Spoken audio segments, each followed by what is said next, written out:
2 Samuel, capítulo 13. Absalão, filho de Davi, tinha uma irmã muito bonita, que se chamava Tamar.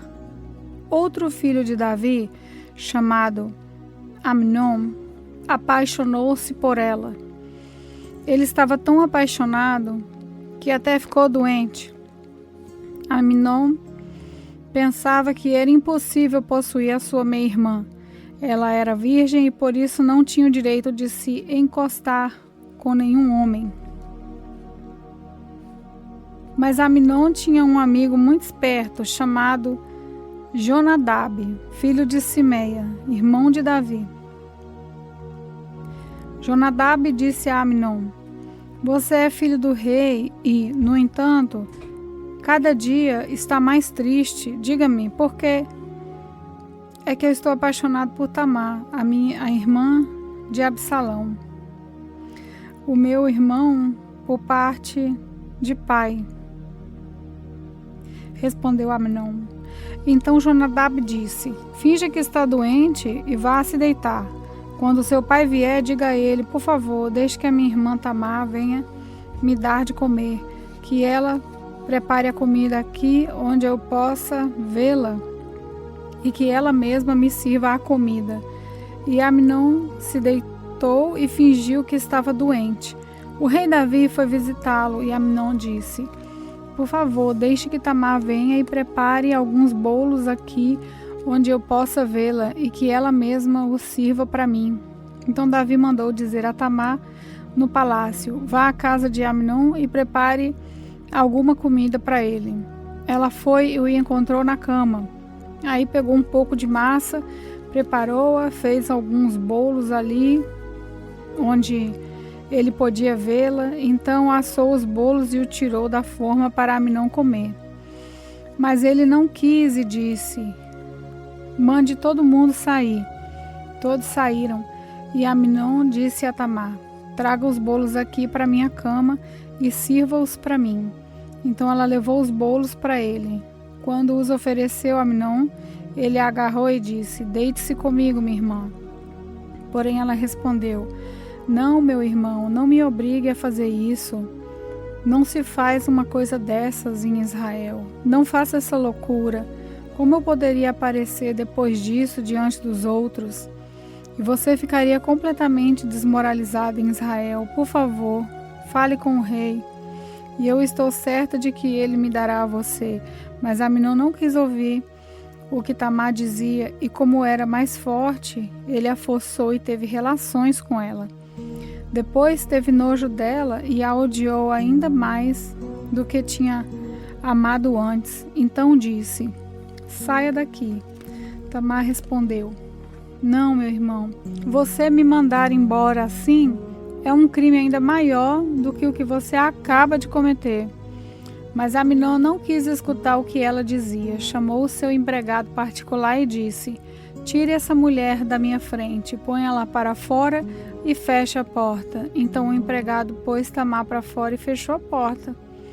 Ela estava usando um vestido longo, de mangas compridas, a roupa que as princesas solteiras usavam naquele tempo. Aí ela pôs cinza na cabeça, rasgou o vestido e saiu gritando, cobrindo o rosto com as mãos. Seu irmão Absalão perguntou: "Amnon fez mal a você?" "Não conte isso a ninguém, minha irmã. Afinal de contas, ele é seu meu irmão. Não leve isso muito a sério." Assim Tamar ficou vivendo triste e sozinha na casa de Absalão. Quando o rei Davi soube o que tinha acontecido, ficou furioso. Absalão disse que não disse nenhuma palavra a Amnon, mas ficou com ódio dele porque ele havia forçado sua irmã Tamar. 2 anos depois, Absalão estava cortando a lã das suas ovelhas em Baal-Hazor, perto da cidade de Efraim, e convidou todos os filhos do rei para irem até lá. Ele foi falar com o rei Davi e disse: "Meu rei, eu estou cortando a lã das minhas ovelhas. Gostaria que o senhor e os seus funcionários também fossem até lá." Davi respondeu: "Não, meu filho, se todos nós fôssemos, daríamos muito trabalho a você." Absalão insistiu, mas o rei não quis ir. e lhes disse que poderia ir. Mas Absalão disse: tá bem, então deixe que pelo menos meu irmão Amnon vá. Por que motivo ele iria com você? Perguntou o rei. Mas Absalão continuou a insistir, até que por fim Davi deixou que Amnon e todos os seus outros filhos fossem. Absalão preparou um banquete de rei e deu as seguintes instruções aos seus empregados: prestem atenção em Amnon. Quando ele estiver bêbado, eu darei uma ordem e vocês o matarão. Não tenham medo, pois a responsabilidade será minha. Sejam corajosos e decididos. Os empregados mataram Amnon como Absalão havia mandado. Então todos os outros filhos de Davi montaram suas mulas e fugiram. Enquanto eles estavam voltando para casa, Davi recebeu essa notícia: Absalão matou todos os seus filhos, não escapou nenhum. Então o rei se levantou, rasgou as suas roupas em sinal de tristeza e se jogou no chão. E todos os servidores dele que estavam ali também rasgaram suas roupas. Mas Jonadab, filho de Simeia, irmão de Davi, disse: Senhor, eles não mataram todos os seus filhos, somente Amnon morreu. Pelo jeito de Absalão, a gente podia ver que ele havia resolvido fazer isso desde o dia em que Amnon forçou sua irmã Tamar. Por isso, eu não acredito na notícia de que todos os seus filhos morreram, somente Amnon foi morto. Enquanto isso, Absalão fugiu. Naquele momento, o soldado que estava na guarda viu muita gente descendo o monte, na entrada de Oronaim. Ele foi até o lugar onde o rei estava e disse: alguns homens estão descendo o monte na estrada de Oronaim. Então Jonadab disse a Davi: são seus filhos que estão voltando, justamente como eu lhe disse. Logo que ele acabou de dizer isso, os filhos de Davi entraram. Eles começaram a chorar alto e Davi e os seus oficiais também choraram muito. Absalão fugiu e foi ficar com o rei na cidade de Gessur, chamado Talmai, filho de Amiúde, e por muito tempo Davi chorou a morte do seu filho Amnon. Absalão ficou 3 anos em Gessur. Então o rei Davi começou a sentir muita saudade dele, pois agora já estava conformado com a morte de Amnon.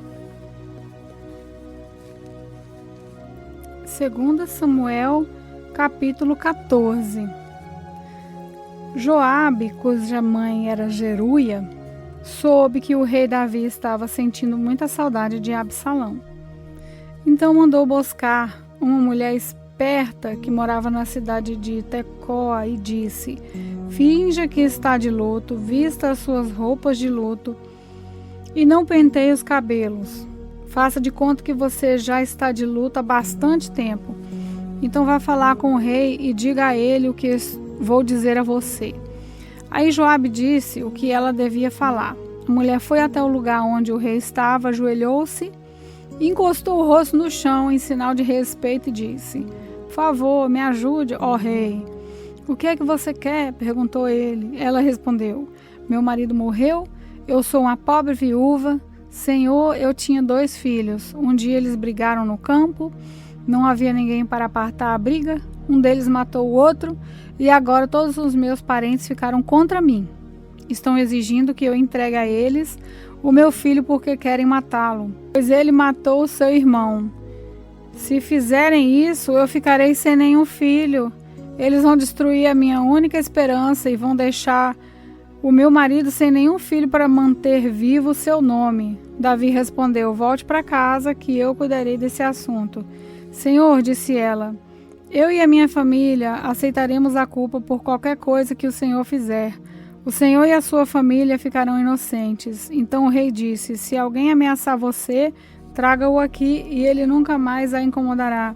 Senhor, disse ela, por favor, ore ao Senhor, seu Deus, para que os meus parentes que planejam vingar a morte do meu filho não cometam um crime maior ainda, matando o meu outro filho. Davi disse: eu juro pelo Senhor, o Deus vivo, que ninguém tocará no seu filho. Senhor, disse a mulher, deixe-me dizer somente mais uma coisa. Tá bem, respondeu ele. por que o Senhor fez uma coisa tão errada com o povo de Deus? Perguntou ela. Ó rei, o Senhor não deixou que o seu filho voltasse do estrangeiro. Assim, com o que acabou de dizer, condenou a si mesmo. Todos nós morreremos, somos como a água derramada no chão, que não pode ser juntada de novo.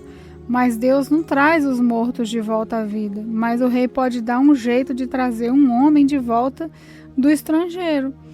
Ó rei, eu vim falar com o Senhor agora, porque o povo me amassou.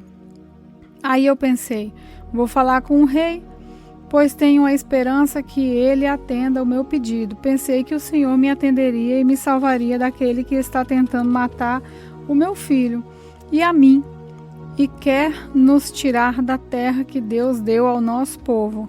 Eu, a sua criada, também pensei que a sua promessa me salvaria, pois o rei é como o anjo de Deus e sabe tudo. Que o Senhor nosso Deus esteja com o Senhor. Eu vou lhe fazer uma pergunta, respondeu o rei.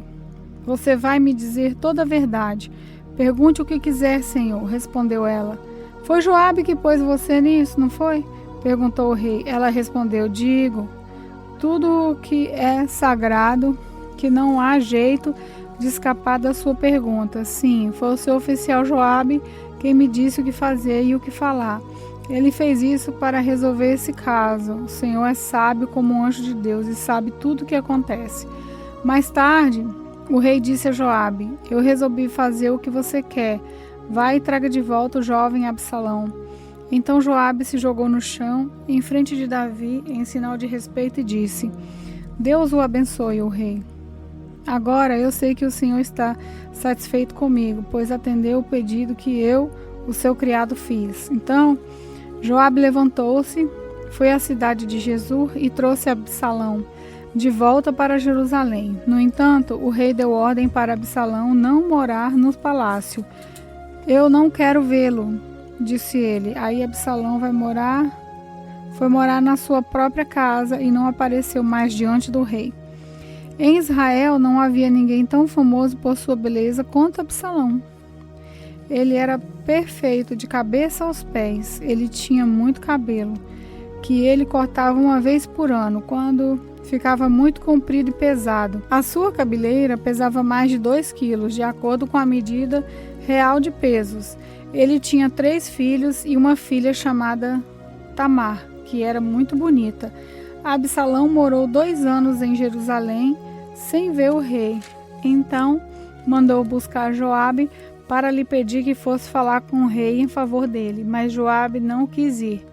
Aí ele mandou buscá-lo de novo, mas Joabe recusou novamente. Então Absalão disse aos empregados, olhem, o campo de Joabe é pegado ao meu, e nele há uma plantação de cevada. Vão lá e ponham fogo no campo dele. Então eles foram e puseram fogo no campo de Joabe. Aí Joabe foi à casa de Absalão e perguntou, por que os seus empregados puseram fogo no meu campo? Absalão respondeu, eu mandei chamar você, quero que você vá dizer ao rei o seguinte, afinal de contas, por que foi que eu voltei de Jesur? Seria melhor ter ficado lá. E Absalão continuou, eu quero falar com o rei. Se sou culpado, que ele mande me matar. Então Joabe foi conversar com o rei. Aí o rei mandou buscar Absalão, e esse veio, ajoelhou-se e encostou o rosto no chão diante dele, e o rei o beijou. 2 Samuel, capítulo 15. Depois disso, Absalão mandou preparar para si um carro com cavalos e 50 homens para correrem na sua frente. Ele se levantava cedo e ficava no portão da cidade, onde a estrada terminava. Quando uma pessoa chegava ali com algum caso para o rei Davi resolver, Absalão a chamava e perguntava de onde era. E quando a pessoa respondia, Senhor, eu sou de tal tribo de Israel, Absalão dizia, olhe, a lei está do seu lado, mas não há um representante do rei para ouvir o seu caso. Absalão também dizia, se eu fosse o juiz aqui, então qualquer pessoa que tivesse uma questão ou um pedido poderia me procurar e eu faria justiça. E quando alguém chegava perto de Absalão para se curvar diante dele, ele o segurava, abraçava e beijava. Absalão fazia isso com todos os israelitas que iam pedir ao rei Davi que fizesse justiça, e assim ele conquistava o coração do povo de Israel. 4 anos depois, Absalão disse ao rei Davi: deixe-me ir à cidade de Hebrom para pagar uma promessa que fiz a Deus, o Senhor, enquanto estava morando em Gesur, na Síria. Eu prometi que, se o Senhor me trouxesse de volta a Jerusalém, eu o adoraria em Hebrom. Vá em paz, disse o rei. Aí Absalão foi a Hebrom, mas enviou mensageiros a todas as tribos de Israel para dizerem o seguinte: quando vocês ouvirem o toque de cornetas, digam: Absalão se tornou rei de Hebrom. 200 homens saíram de Jerusalém com Absalão, como convidados. Eles não sabiam nada daquele plano e foram com ele de boa fé. Enquanto estava oferecendo sacrifícios, Absalão também mandou chamar Aitofel, da cidade de Giló. Aitofel era um dos conselheiros de Davi. Assim, a revolta contra o rei ficou mais forte e os seguidores de Absalão aumentaram. Então veio um mensageiro e contou a Davi que os israelitas haviam passado para o lado de Absalão. Aí Davi disse a todos os seus oficiais que estavam com ele em Jerusalém: se queremos escapar de Absalão, temos que fugir logo, vamos depressa, senão ele vai nos alcançar aqui, vai nos vencer e matar todos os que estiverem na cidade. Sim, nós, os seus servidores, estamos prontos para fazer tudo o que o Senhor disser, responderam eles. Aí o rei saiu acompanhado por toda a sua família e pelos seus funcionários. Deixou somente 10 concubinas para cuidarem do palácio. Quando o rei e todo o seu povo estavam saindo da cidade, pararam na última casa. Todos os funcionários ficaram de pé diante do rei, enquanto os queretitas e os peletitas desfilaram em frente dele. Os 600 soldados que o haviam seguido desde a cidade de Gate também passaram diante dele. Então Davi disse a Itai, o líder deles: por que é que você está indo com a gente? Volte e fique com o novo rei. Você é um estrangeiro, um refugiado, que está longe da sua pátria. Você só viveu aqui pouco tempo. Então, por que eu faria você seguir comigo? Eu não sei para onde eu vou. Volte e leve os seus companheiros, e que o amor e a fidelidade do Senhor estejam com vocês. Porém, Itai respondeu: ó rei, eu juro em nome do Senhor, o Deus vivo, que irei sempre com o Senhor aonde quer que for, ainda que eu morra por causa disso. Muito bem, respondeu Davi, passe adiante. Itai foi em frente com todos os seus homens e os seus dependentes. Enquanto os seguidores de Davi saíam, o povo chorava alto. O rei atravessou o riacho de Cedron e todos os seus homens também, e foram na direção do deserto. Zadok, o sacerdote, estava com eles, e também os levitas carregando a arca sagrada da aliança. Os levitas colocaram a arca no chão até que todo o povo acabou de sair da cidade. Abiatar também estava ali. Então o rei Davi disse a Zadok: leve a arca da aliança de volta para a cidade. Se o Senhor está satisfeito comigo, um dia ele me deixará voltar para ver a arca e a casa onde ele fica. Mas se ele não está satisfeito, que faça comigo o que quiser. E Davi continuou a falar com Zadok: olhe, leve o meu filho Aimás e também Jonatas, filho de Abiatar, e volte em paz para a cidade. Enquanto isso, eu vou ficar esperando nos caminhos do deserto até receber notícias de vocês. Então, Zadok e Abiatar levaram a arca de volta para Jerusalém e ficaram lá. Davi subiu o Monte das Oliveiras chorando. Ele estava descalço e havia coberto a cabeça em sinal de tristeza. Todos os que seguiam cobriam a cabeça e também choravam. Quando contaram a Davi que Aitofel havia passado para o lado de Absalão, ele disse: ó Senhor Deus, Faze com que os conselheiros de Aitofel atrapalhem os planos de Absalão. Quando Davi chegou ao alto do monte, onde havia um lugar de adoração, o seu fiel amigo Uzai, da família dos Arquitas, foi encontrar-se com ele ali. Uzai estava com as roupas rasgadas e tinha posto terra na cabeça em sinal de tristeza.